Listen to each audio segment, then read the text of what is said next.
Sukha-swarupaya Swami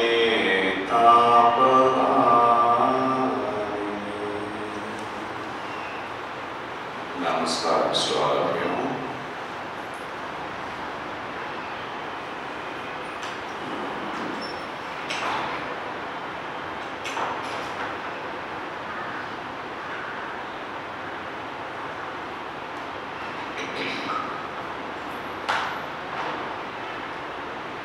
Yesterday we stopped at the point of abhyasa, the practice.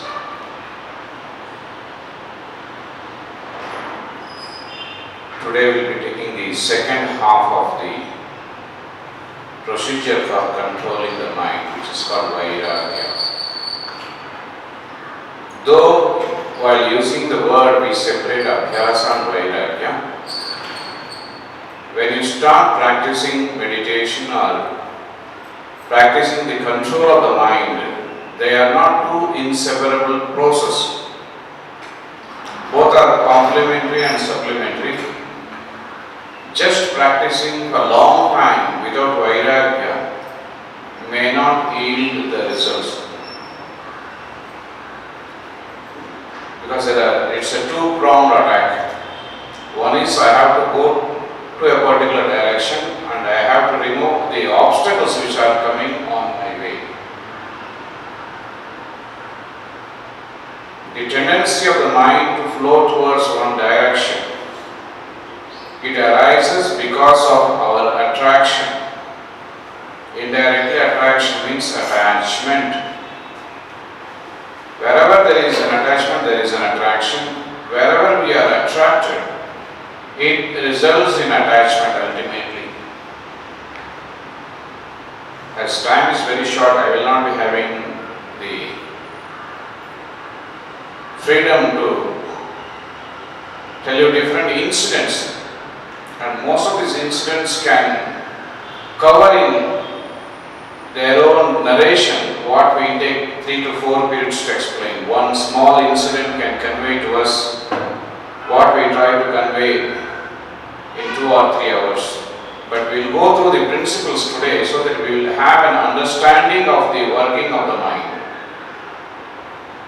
So the necessity of Vairagya, or the detachment, the ability to get away from those things which are posing themselves as an obstacle, is highly essential. In every field it is said. We have to go and take certain practices. For that we have to avoid certain things. The quality time which most of the family heads now they are demanding, that they have to give a quality time to the children, but most of the time they don't understand that quality time comes out of quantity time.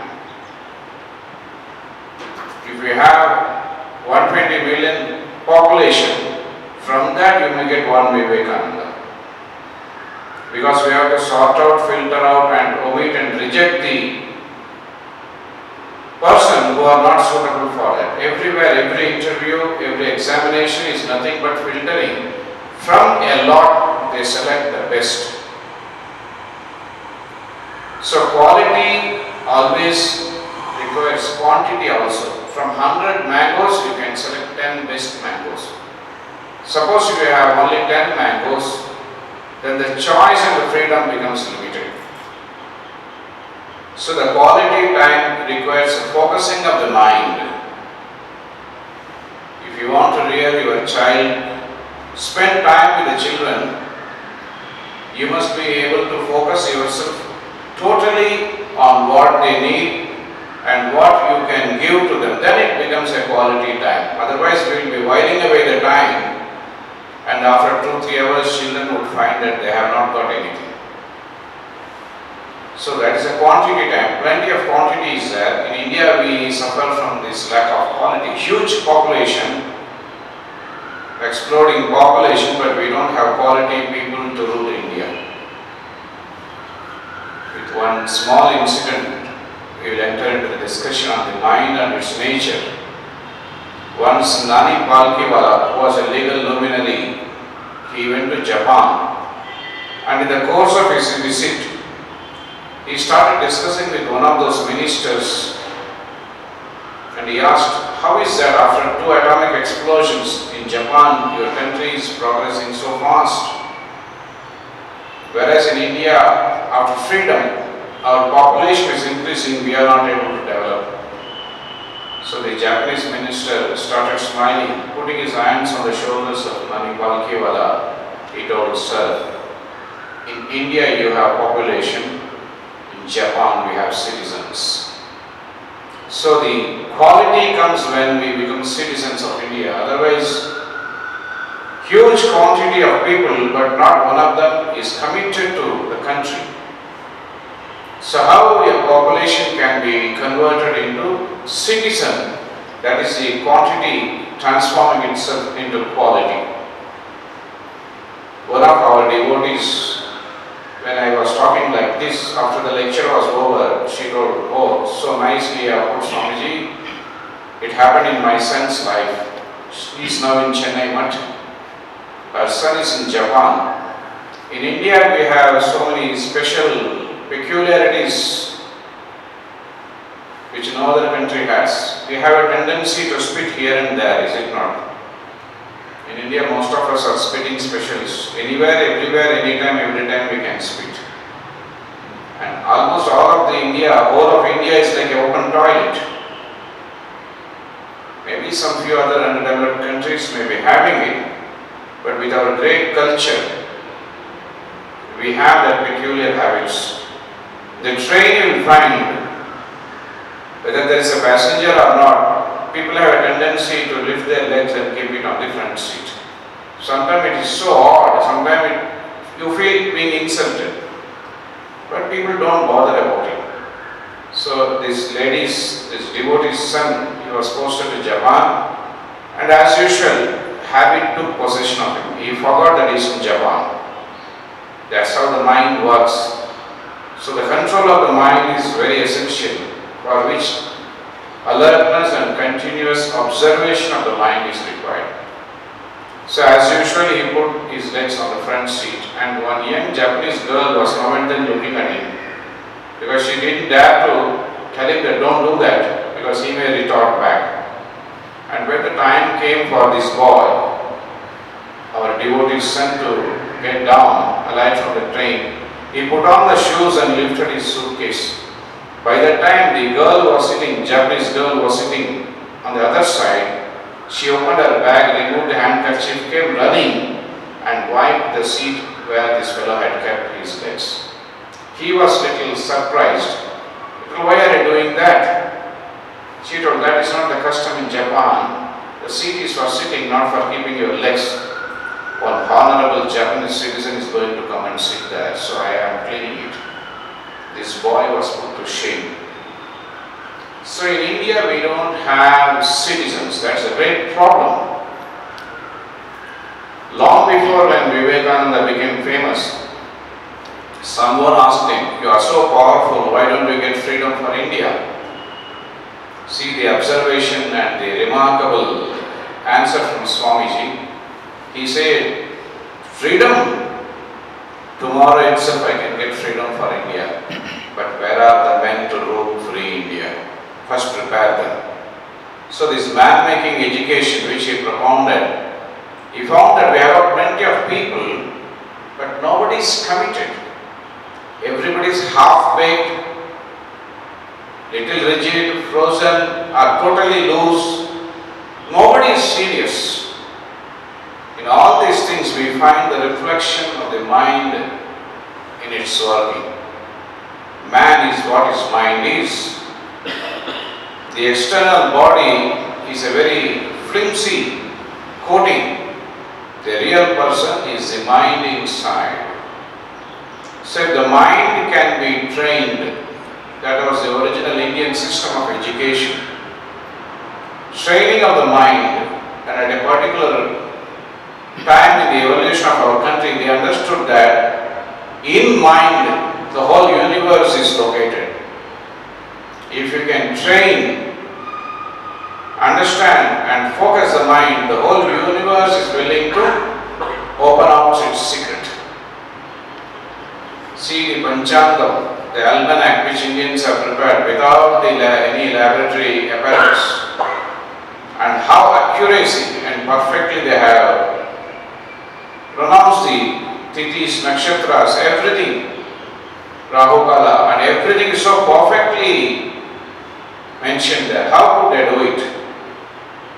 As I told yesterday, Indians think like giants and work like goldsmiths. Not now, in ancient time. That's why everybody says India is great, not the Indians now. Look at the Meenakshi temple, Rameshwaram temple, Belur Halebeet, Taj Mahal. Everything came because of the power of the mind, the tremendous control, the grit, determination, putting the whole mind into the work as if. One more story is coming to my mind. I am tempted to tell that because spiritual life is total application of mind. In the Belur mud, if this carpet is not properly put, the Swami will come and say, "Hey, what is this? You can't put a carpet properly and you are trying to meditate, fellow. If you arrange the asanas, every asana must be perfectly in line." We had one President Swamiji, Nirmalanandaji and Madhavanandaji.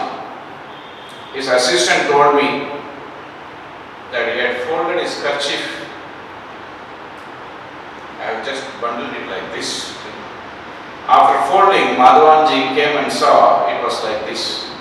It was why is that one side of the kerchief is quarter centimeter projecting outside. And this Swami told afterwards, I purchased a 6-inch scale.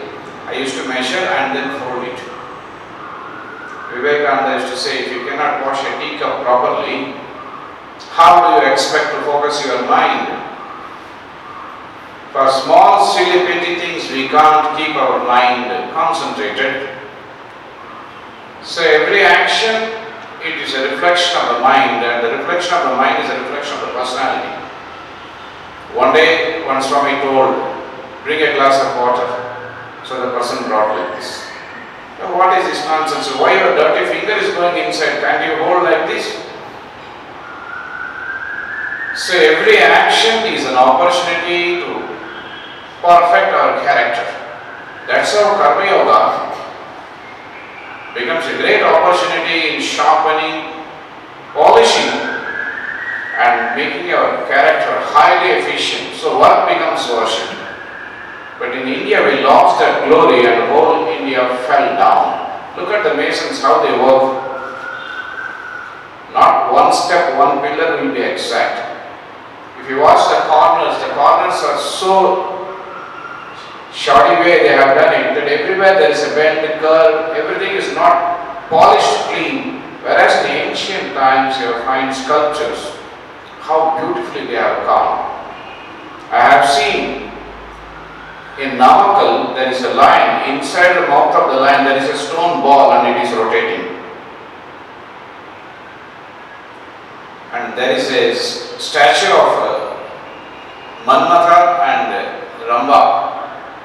The eye lines and the eyelashes are so clearly carved in the stone, so beautiful. So once the great king of Tamil Nadu, Rajaraja Chola, he was celebrating his birthday and the temple construction was going on. For his birthday, the whole city was being decorated. And by evening 4:30 or 5, most of the sculptures they went away. And the practice there for the sculptors were every 1 hour they will be chewing pan and going on chisling. Every 1 hour a boy will come with a spittoon and they have to spit the pan. All these people, tempted by the arrangements and the decoration they were making in the city, all of them went away. But the Asthana Sthapati, the main sculptor, he was going on chiseling. And the boy who was with him, holding on to the spittoon, he told, Anna, can I go? Can I go? He was a small boy. He told, why you want to go? Birthday is tomorrow. No, everybody is going. They are all looking at the decorations and appreciating. Tomorrow Raja's birthday. And the Asthana Sthapati told, Raja's birthday comes every year. But once the temple is efficiently and nicely for years together. Even after Raja's death, the temple will remind the birthday of Raja. It will celebrate his birthday every time, anytime anybody looks at the temple. But the small boy could not resist temptation and he ran away. By that time, the Raja Chola, he came for supervising the arrangements in the city. And at that time, after slowly perusing all the arrangements, he came near the temple where the hammer and chisel sound was heard. There he saw that Asthana Sthapati, the main sculptor, he was going on working. And just after 2-3 minutes, the sculptor turned his face to spit the palm. And he found that small boy had not come. It had become such an habit. Exactly at 1 hour, they will all turn and the boy would have been there waiting for them to spit the palm. And sculptor saw that there is no spittoon. The vessel is not there, the boy is not there. Again he chewed the palm and went on chiseling the image. That is the time Raja, keeping both his hands on the hip, he came and looked at the Asthana Sthapati. Then after 2-3 minutes, Raja went to the place where the spittoon is kept. He brought the spittoon and showed like this in between the sculptor and the image. And when sculptor saw the spittoon, suddenly he spat on that. And then again started tick, tick, tick, tick. But within 2-3 seconds he understood that the hands that held the spittoon, it was not that boy's, but it had a golden bangle and it is from royal palace.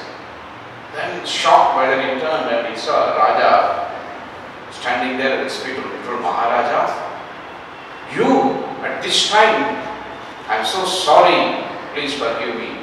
Raja told, yes, me at this time, and how proud I am feeling that my Asthana Sthapati has dedicated his whole mind to the work of building this temple while everyone has run away. Sthapati, I will not forgive you forever. I am feeling so glorified that men like you are in my kingdom. You are the ornaments for my kingdom.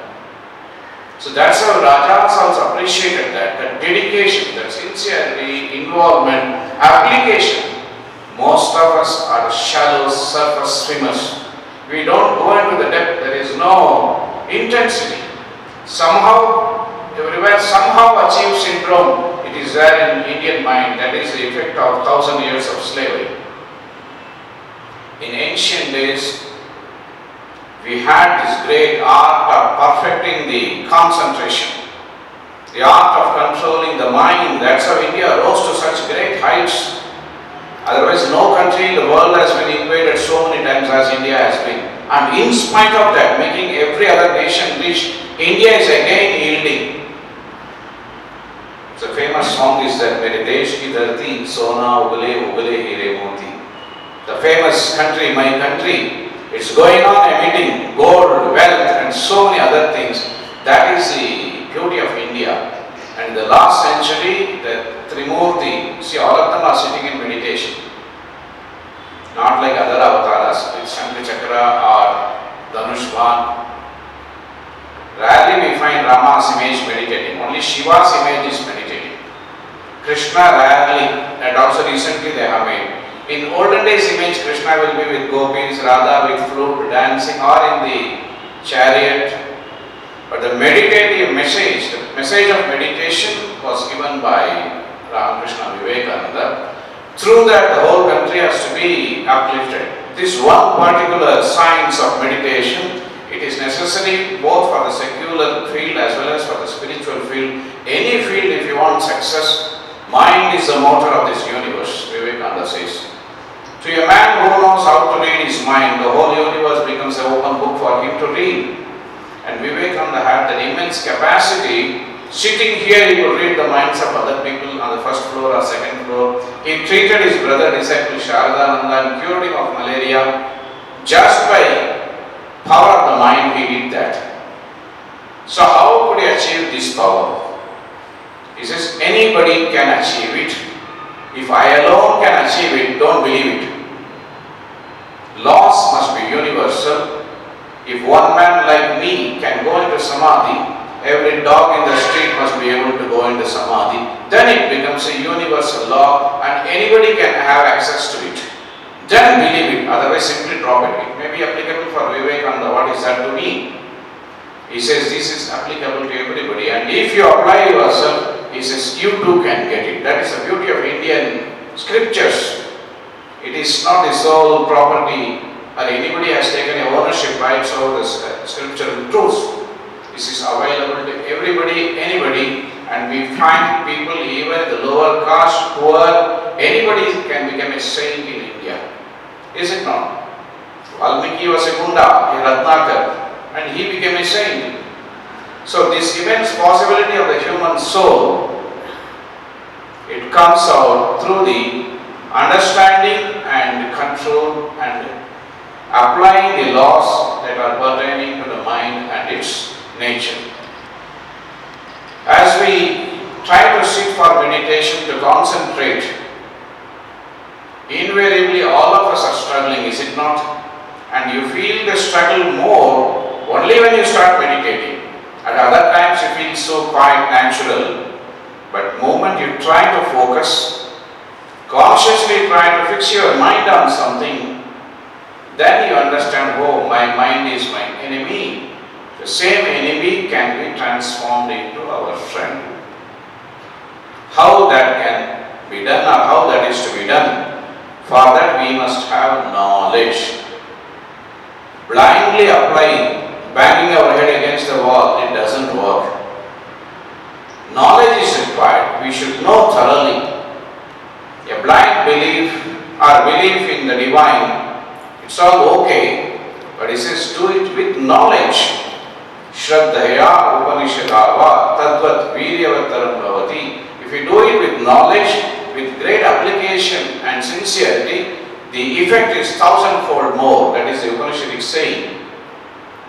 How sincerely we are doing and with how much knowledge. Most of the times, due to our devotion, we forgot that knowledge was necessary. Simply apply ourselves. Somehow it will take place. We require technical efficiency. Everywhere this knowledge is required.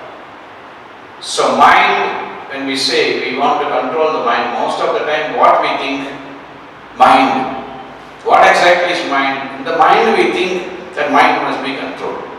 The word mind is not at all the mind, first of all. I want to control the mind. In the mind I am creating something connected with the word mind, and I am trying to control. What exactly is it? If I want to control the fan, I have to first search where is the switchboard. Simply I put off any switch, lights will be put off, not the fan. I must accurately reach the point where the switch for the fan is there, and simply one switch is put off, the fan will stop. This is called knowledge and efficient application of that knowledge. So as we study our mind, what exactly is mind? That you want to control, what is the nature, what it is first of all.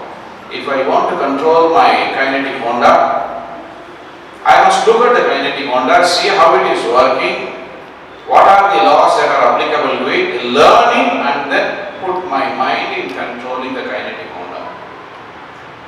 Otherwise, sometimes very dangerous things can happen. Suddenly one day one boy, I also can drive, you are driving. Instead of brake, he put his legs on the accelerators. Boom, and it went and hit. So what happened? Normally it should be on the left side, normally it should be left, but manufacturers don't manufacture according to your choice. Things happen. Now also the vehicle came. Our devotee military man, boom, came and hit the iron pole. No, nothing happened. Nothing happened. That's why the noise is coming. So the slip of the mind, it is constantly happening. Another point with regard to the mind which we most of the time overlook is the mind is 24 hours operating, non-stop. Every action of ours is backed by mind. Without mind there will be no action in our life. Every step we are taking, it has got its counterpart, thought current in the mind. We may not be aware of it, but everything must be preceded by a thought in the mind. Then only at the physical level we have an action. There is no action which is not preceded by a thought. Just because I am not aware of it or I am not able to see it doesn't mean that it is not existing. The yogis yogis have gone to such heights and such depth that they can feel that every thought behind the heartbeat, the pulse rate. So by controlling the thought, they control the pulse rate, control the breath stops. So behind the breath, behind the heartbeat, behind everything in our body, the thought is there. If you can control that thought, so now if you want to control the thought, what is thought? Hundreds of thoughts flowing in rapid succession. It is what is called mind in appearance. It appears like a mind.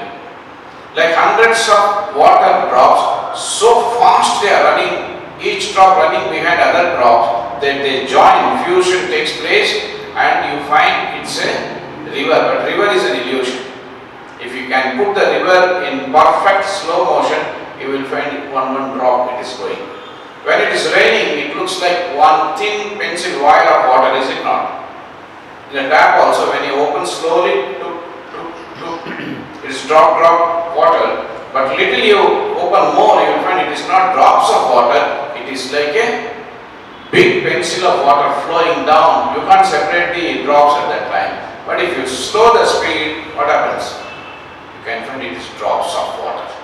So in the mind also, thoughts are flowing in such a rapid succession, one after another in such a rapidity, we are not able to find the difference between one and another thought. There is no gap for us, because first we are not observing, second we don't have the refined perception to look into the process that is going on inside. Simply we use the word mind control, mind ko control karna hai, how to hold the mind. How can you hold the mind? Mind is a verbal delusion. Thoughts are the reality. If we can understand what is a thought, because behind every action there must be a thought. Naturally in our mind, when we find hundreds of thoughts are going on, is it not? Is it not? Is it so? How? When I told is it not, you are telling yes. When I asked is it so? Is hundreds of thoughts are going on in your mind? Yes or no? How did you understand that? At least how did you understand that 2-3 thoughts have gone? Can you tell? Past, present, future thoughts coming. See, past, present, futures are words. You don't have the past, you don't have the future. You are in the present. How do you know that 2-3 thoughts have come and gone into your mind? But how do you know? I've taken action. Now I am telling so many people are sitting here because I am able to separately show all the different people, is it not? Similarly, to see that 2-3 thoughts have gone, here how many clothes are there on the table? 20 clothes are there? How many? How did you know that? You may be seeing, but for seeing also there must be basic knowledge to tell you that there is only one cloth. Then how did you understand that? That is where the knowledge comes. Now, how did you understand that? Very, very simple. Observation is the process. But in the observation, how did you understand that? No. There is a gap between this and that, separating and making it as a two separate unit, is it not?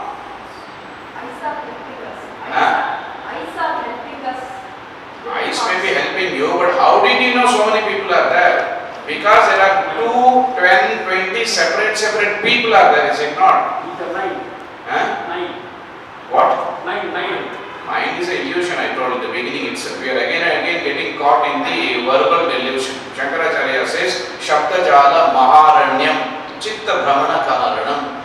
The Shabda, words are a huge forest and your mind is going in the words, not coming to the thing indicated by the word. Now, how do you know there are 2